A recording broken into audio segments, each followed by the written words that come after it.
you. All right, welcome back, everybody. We are going to bring in the most special guest that we have, and that is the Queen Bee of the Chicago Board of Trade, Virginia McGathey. Welcome back, my friend. Hey, it's good to be back. Thank you. Yeah, and we seem to pick our spots pretty carefully, don't we? Because I think the last time you were on, or at least one of the last couple times you were on, it was that USDA stock and acreage report, and we just had that out not too long ago, 30 minutes or so ago. So you have probably been pretty busy, huh? Yes, very busy. This was probably one of the biggest reports for this year because of the weather. I think everyone's aware of the bad weather we've been having, and so just to let you know exactly how it plays into the market. And right now we were getting an idea on how much acres were unable to be planted in the corn, and when that happens, some of the acres then get moved to soybeans, and so you can see that how this perfect supply-demand, mechanism will definitely play into the market. And so we were supposed to get some actual numbers. Now, one thing to be said about this that these aren't the complete numbers, and they're going to be coming. Our complete numbers will be coming out by July, but we've never had it happen quite like it has, today, and that's because everything that's going on with the Chinese tariff problem and what have you, and we haven't had rain and weather like this that and I think as long as I've been alive, I don't know that I've known it to rain this far into summertime. And it's made things a lot more difficult, and no one really knows how to manage this and really how the pricing models will work with all the grain stocks. Okay, so that being said, the report comes out right at 11, and when it did come out, it was delayed here on the trading floor, so there was a big, excuse me, okay, there's a lot happening here, so what happened was it came out super duper bearish for corn. Now, corn normally will lead everything just because there's so much of it out, and the price of corn is really a pretty good indicator on where all the things are going to go. So it told us that there's actually a lot more acres in corn than we expected. We really expected them to cut it quite a bit, and we were off by almost 10%, and that's unheard of. Normally it's like maybe 1% or 2%. So that's kind of a whopper of a number. What happened was, as soon as the 11 o'clock bell went off, the corn started to rally, and it rallied almost like a half a limit. And then when we finally got the report, the market dropped. And so now we've had probably, maybe a 40-cent move, and that's huge in corn these days. So now corn is down hard. Soybeans are up. Soybeans are up decent, but not that much. And wheat is down double digits. We're almost going to be down 20 cents. Our limit is 35 on that. Yes. Corn. Yeah, corn could possibly go limit down, so that just tells us that,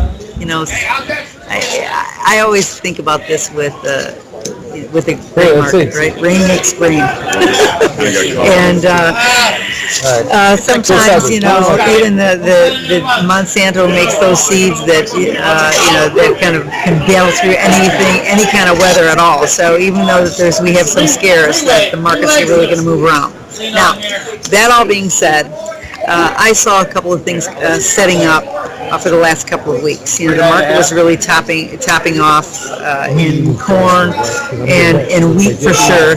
Soybeans is a little bit different animal because it's tied so much to the China deal, and we're in the middle of the G20 summit. That's going to have a little bit of an effect and overlay on the market compared to what's happening, unless there was an even bigger number with the report coming out. So if you take a look at the charts, you'll see in the corn, and I'm not sure, Jim, if you're able to put that out there for the group, but you can see that corn and wheat were kind of at a little bit of a high over the last number of months. And, all the other just technical indicators, from the Bollinger Bands to the RSI, all those numbers were kind of telling us that we were a little bit overbought here. Some of the funds had already reversed their short positions because we rallied so hard. but we were definitely going to need fundamental news to come in and push this market higher. Now we got that fundamental news today, and it was a no-go kind of, and so that added to all the pressure, and that's why the bottom kind of fell out here. Now on Tuesday I was watching this, and so I was trying to put my money where my mouth is, and try to just step in with the market. And so on Tuesday I bought some of the SEP 380 puts. I bought the SEP 450 puts in wheat, and SEP 380 puts in corn. I bought the SEP 450 puts in wheat, and these are just like really inexpensive things. This way I can kind of manage my risk, participate in the market, and if I'm wrong, I haven't paid that much on it, and this is my way of just like still playing the market without taking the big risk, because the volatility is here to stay for at least the rest of the summer right now. And I'm trying to be a little bit more conservative in my trading, and yet still participate if we have some big moves. At that time on Tuesday, the SEP 380 puts in corn were trading around 7 cents.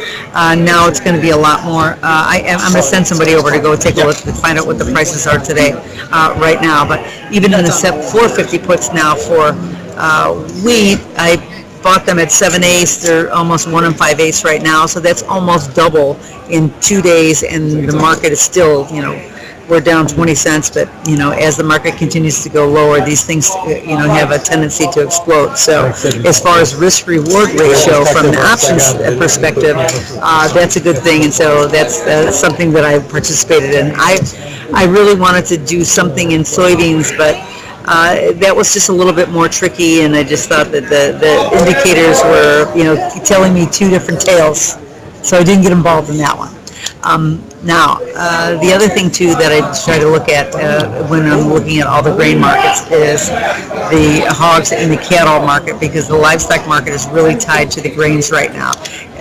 There always is a certain relationship, but as it stands right now, because of the big rally in corn, the idea that the feed prices are going to be a lot more expensive, and the fact that we're still in this major trade war with China, it affects our ability to move meats, specifically pork, but the live cattle and the feeder cattle markets are kind of sympathetic to what's happening. So that's why if you look at those charts, they're absolutely opposite of what the grain market is. So if I'm thinking the grain market is kind of top down, it's going to start to push a little lower. That means that possibly the livestock market might actually go the other way as well. So just so that like what I did was on Tuesday, I bought some hog calls, and they were relatively cheap ones. Let me see the list of the price here. Okay.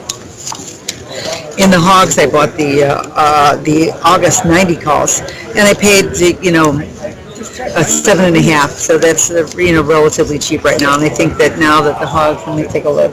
So the hogs have rallied. As the grain prices start to come down, the hogs rallied. Now the other thing too is in those specific markets, they were oversold. They were way low, and this is just looking at basic technical indicators from Bollinger Bands to RSI. Everything was on the bottom. It was a great time to just take a little bit of a shot there if you're looking for something like that. Me personally, I don't want to take a whole lot of risk, so buying some cheap calls to see if this is actually the bottom. You can go ahead and participate in the market and do very well. Now, I'm not saying go in there and buy thousands of them, but if you want to, you can see that your risk is negligible. With the G20 summits going on right now, imagine if they actually some resolution comes out. I'm not confident there will, because I really thought like 100 times that there was going to be a resolution, and now we're over a year since the tariff war started. So clearly, I don't know when this is actually going to happen. So I just, put that out there with a grain of salt that I'm not sure that anything would happen, but maybe something positive will come out of the G20 summit. And if it does, that I think that will definitely be a shot in the arm that the hogs are looking for, and we can see a little bit of a rally there. So I was just going to try to buy some cheap calls and get it rolling. And of course, today we're up $2.45. I mean, maybe 50 more cents, and we're going to be limit up.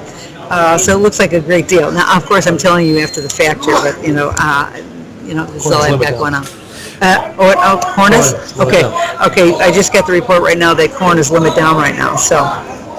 All right, so I do have a bunch of the charts up, so we'll focus on corn right now. Sure. I guess my first question would be, on some of the trades that you made on Tuesday, is it too late to get involved? Or if somebody was just listening to this right now, would it be safe to initiate? I think it would, actually, because, my technical numbers are the markets really only today broke through the 18-day moving average, which is one of the ones that I watch very closely. And I actually jumped in a little bit early because I was going to be out of off the trading floor yesterday. So that's why I went ahead and did this on Tuesday. Normally I would have waited.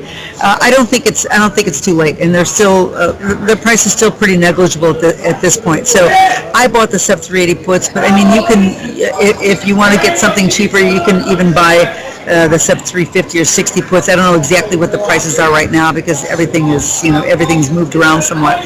But I think that the market has turned, and you have an opportunity to roll. We're limit down. It has some room to fall because we've rallied. Let me think. We've rallied over $1 in the last month and a half. Wait, let me take a look. Hang on a second. Since the middle of May, since May 13th was the low, and the market was at 350, and we were up to the 450 mark. So there's a big chasm there to fill. I think that there's an opportunity there with any of the options that are kind of cheap, that however much money you want to put up to kind of like take a look at, that even if the market starts to rally, those puts are going to hold their value for the next number of weeks and to give you a chance to participate. And if this thing starts to break, then you can kind of, depending on how much you buy, you can definitely stop yourself out with a profit. This is definitely easy to do. Yes. So my answer is yes on that. Okay, so do the grain options trade when we're limit down? Do they still continue to trade? Yes, they do. Okay. So anybody out there who does have access to those, you can still do it, even though corn is limit down. What makes it no longer limit down? Okay, well, if somebody comes in to buy the futures, I mean, they'll do that. So corn, the corn limit is 25 cents, so the corn is down 25 cents. So what will happen now, because of the way options work, that if anybody wants to sell futures even lower than the futures limit, you will start selling deep in the money calls, or buying deep in the money puts to synthetically get short futures to continue to send it lower. So now always the question is what's the synthetic on the corn? And they'll say, well, maybe it's even five lower. We're locked up. So let me see here. The July SEP and D contracts are all limit down. So I want to see. Hang on one second. Ronnie, can you go and check to see what the synthetic is on the corn? Just on SEP and D. I understand. On SEP and Ds. Okay, since I have SEP, I will do that. But I'm going to check to see what the synthetic is, and then I'll give you a little bit of an indication on what the options are trading, are telling you that the people are going to be aggressive. Now, this is where kind of sometimes the panic sets in. When someone's trying to get out, manage the risk that they have to sell, whatever. This is how these, jump into the market because you get stuck with these limit moves, and options has allowed someone to kind of at least mitigate their risk so they can sleep tonight. Where do you see, would be just considered the beginning of what might be panic, but in your history, you've seen it go much, much lower. So a limit down move is, I don't want to say it happens every day, but it's not all that uncommon. But when it does break down really bad, does this have the potential of being one of those cases? Yes, it absolutely does. So what will happen now, because the front 3 months are limit down, tomorrow will be expanded limits, which would be a limit and a half. So, and I believe that it's going to be 10 more cents. So the limit will be 35 cents. I have to make, they've changed these prices so many times. Bob, the limit tomorrow then will be 35 cents, or will it be just... A D synthetic is 23.5. Oh, okay. The desynthetic is 2 cents lower. So 2 cents lower. 23.25. So it'll be expanded limits tomorrow, right? And it's not Yeah. double. It's not double. Is it double or is it No, one and a half? I forget. It's I one and a half. don't So I know- think I it's don't like know what 35 cents. So tomorrow the limit will actually be wider, and that's basically to keep the markets from moving. So Tomorrow meaning Monday, right? I mean, oh, I'm sorry, meeting Monday. Yes, the next trading session, right? Okay. Yes, so that will be it, and this would be an indication. Now, if we look at just generally at just like technical numbers, the low was May 13th, and that was the price on that was about 354, I think, was the low, and the high was maybe 468, something like that. So oftentimes the markets just move. You're just looking at technically speaking, what would be halfway back. The goal halfway back would be. Right around $4. $4, right? And can the market go to $4? Sure. And that's still kind of high based on where we've been for the past year since the tariff war. So, yeah, can the market have a pullback here? Absolutely. So, so you have plenty of room, so you have plenty of time to get in and still make a profit. The whole time is just we want to be able to, buy lower than we sell it. So, it's a great opportunity to jump in there. And look for all the grains. Look for wheat. Wheat especially has created a very large chasm. I can see the wheat market falling much harder than the corn. Oh, Remember, really? Okay. Yes, it's a lot more wild of a market, and I can see the wheat like pulling back a full dollar and then some. Because right now, wheat's been following corn, and as now that corn is coming down, the wheat has a little bit further to go. The wheat stocks around the world, fundamentally speaking, the wheat stocks around the world are huge. We have plenty in the United States. Our exports have not hit the forecast of what the USDA has said. Everything has been bearish for wheat, and yet it kept rallying. Now that the idea of buying the rumor, selling the fact, that is like right here. And there's a big possibility that there can be some big liquidations in that one. That's the one you have to watch out for. So, I just brought a few options of each just to kind of to show you how that works. But wheat would be one definitely to take a look at. Okay, is wheat limit down as well? It is not, but wheat's limit is a little bit longer. Wheat's down like 22 cents right now. So the wheat contract that we're looking at is SEP. Now the contract I traded in corn is also September, but the front month is considered the December contract, and that's just because that's the that's the delivery contract for the harvest. Right, The harvest, right. so the harvest, because the harvest, just the way the harvest work. That's why December is. That's why even in soybeans, the primary month right now for soybeans is November, and that's because of their harvest. So we're looking at different months for the harvest on each grain. So.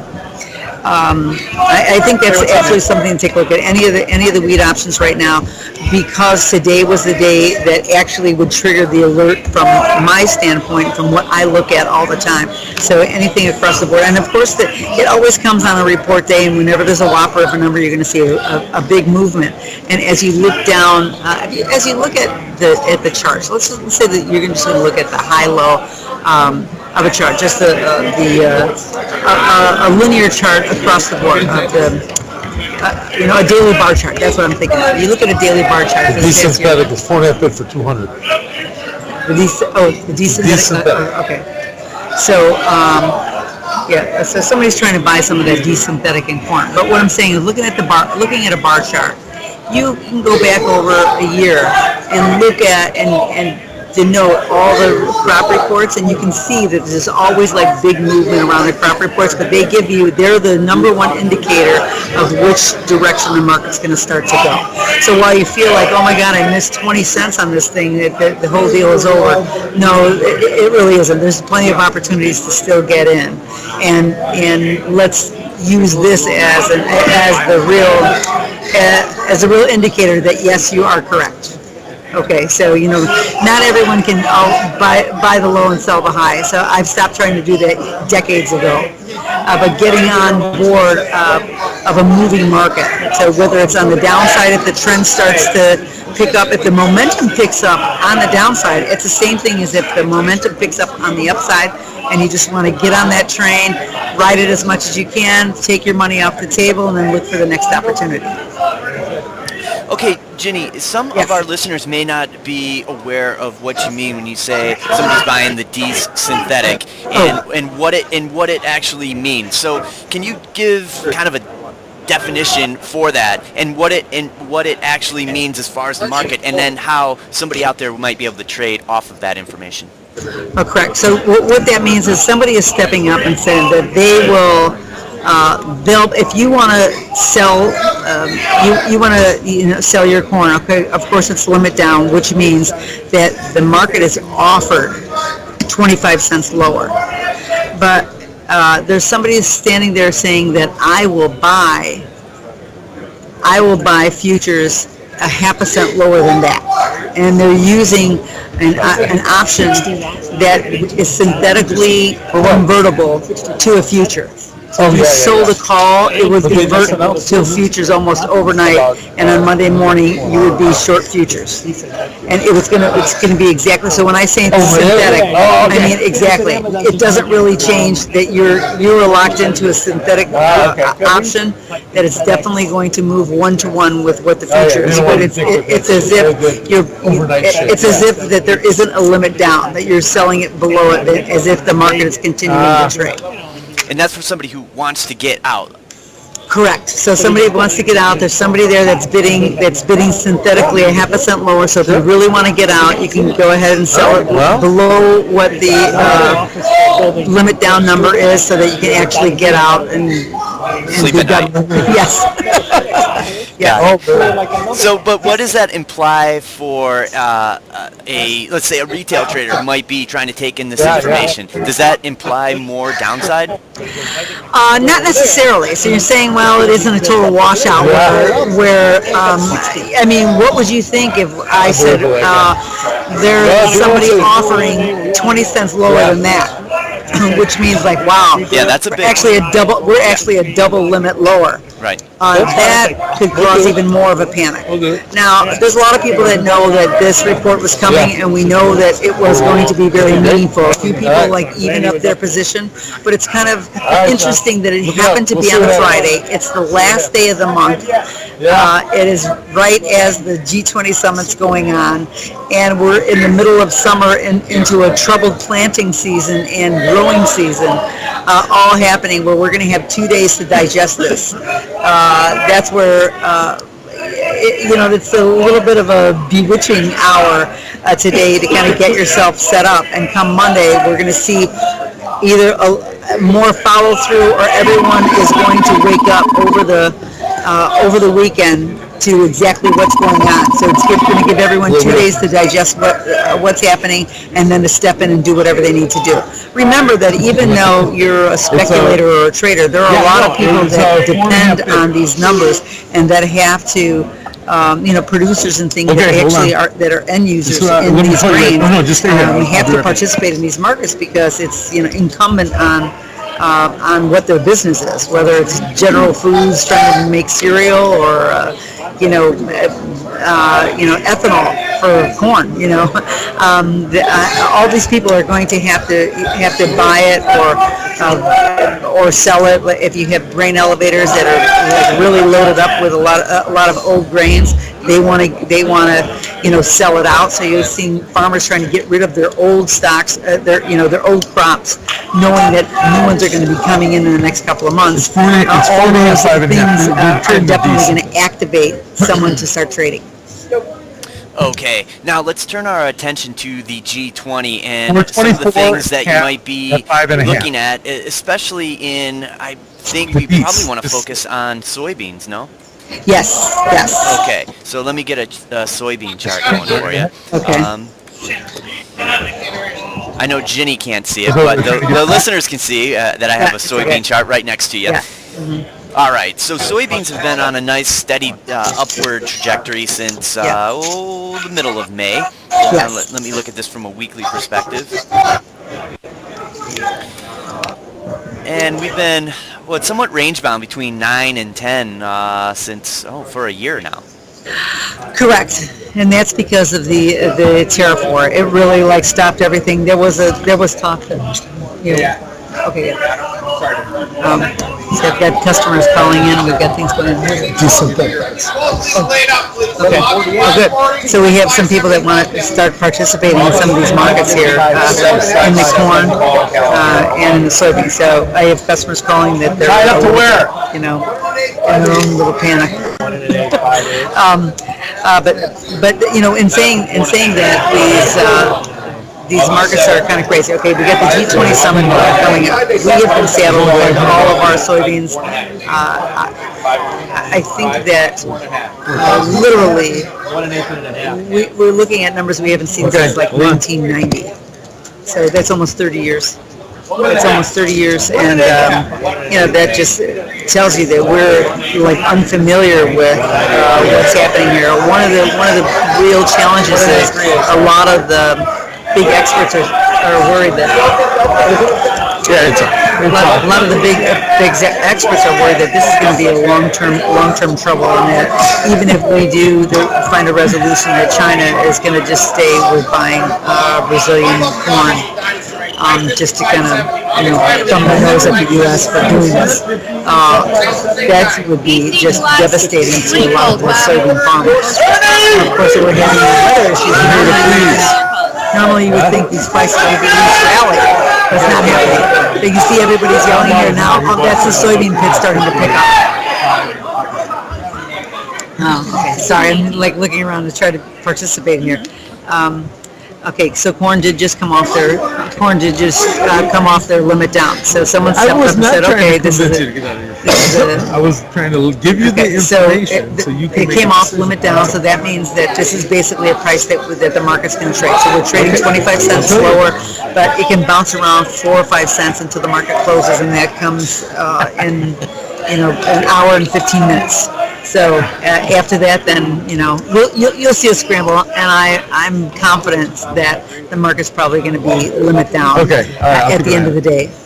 And then we'll wait till Monday. So everyone's going to digest what's fundamental story, how many of the funds long position liquidated, which way the market's going to go. And it's not an exact science. And of course, if it was, I might be in Bermuda right now. But that's kind of like what the smart money would be looking at right now. So even though we're having a little more volatility today, I can see that the wheat is definitely going to close lower. So is corn, unless somebody says that the report was a mistake and the prices and the numbers were wrong. But I don't see that. I think the numbers are exactly right, and they're telling us exactly what what could possibly happen. So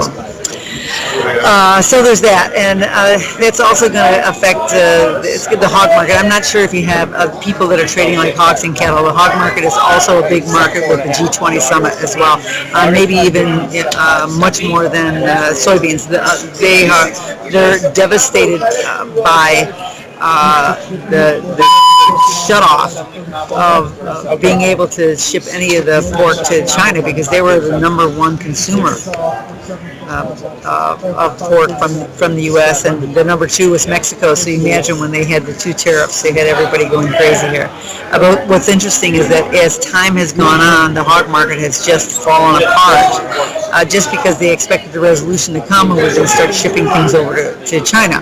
Because the other little wrinkle in this, and these are all just fundamental things to be paying attention to, the other little wrinkle is they have African swine fever in China. They have killed as many hogs as the U.S. has total here in this country, just to give you an idea, because China has the biggest hog herd in the world.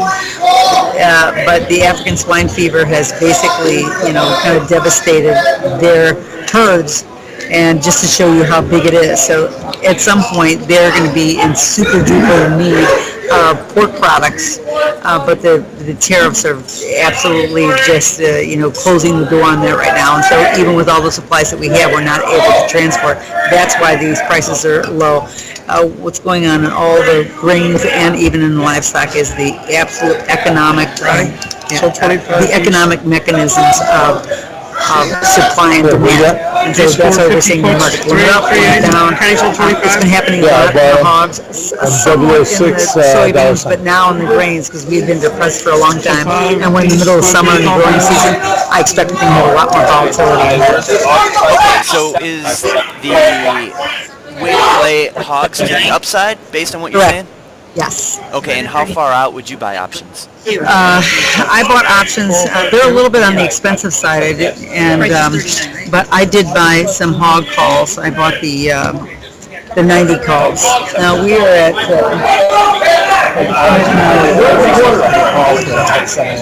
I'm trying to see the August. So I bought the So I bought the 90 calls. So I paid $7.50 for them, but that's like $320 per option. So that's kind of a little bit of an expensive option. I think they can probably buy something higher, even the 100 calls. They might be, maybe half the price. That's pretty cheap, but I feel like the hogs really have a lot of room to rally, a lot more even than cattle. I thought the cattle was on its low as well, and it rebounded earlier in the week. And the market looks relatively strong. Although cattle is kind of unchanged today, but the feeder cattle are up pretty high. And I always think that feeder cattle are a little bit of an indicator. They give you the early indication of which way the live cattle is going to go. Although the live cattle I prefer to trade over the feeders just because they're a little bit more fluid to buy. So I got a little bit of an indicator to buy the 118 calls in the cattle, which is a little bit closer to where the highs were early. I guess it's a little under the highs were a couple of months ago, but I think we can get right back up there again.